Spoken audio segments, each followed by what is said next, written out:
E ko tahirau toru te kautau ki muri nei I whakamaori tia tuatahi tia ai te pukapuka a moromona I kahurana ki marae te matau a Māui.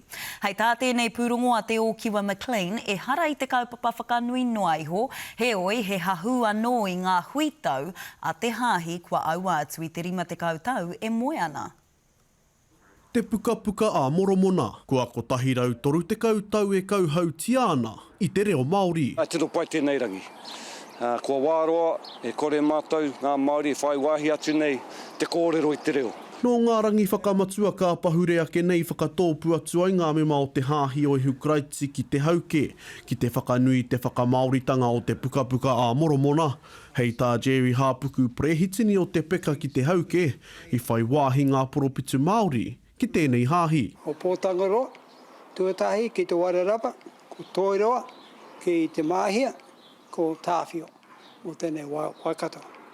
Kei te haramai mo tēnei te pono o te hāhi tūturu o te iwi Māori. Kua mimiti te kōrero tia o te reo Māori I wainganui ngā kai hāpai I tēnei hāhi, ko te whakapakari ake I te reo Māori te aronga nui tai ore ore, haere ake nei.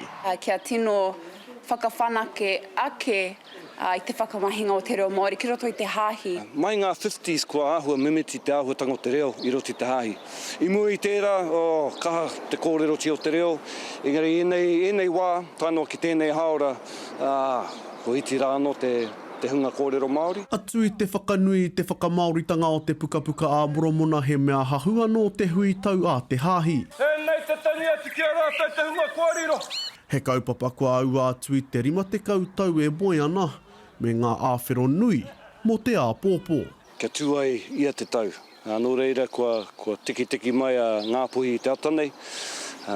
Me te tono mai kia kahungunu, mā rātou tēnei kaupapa whakahaere a te rātou. Ka mutu ko te paemutunga ia kia pāoroa nō te reo Māori ki waenga I tēnei hāhi.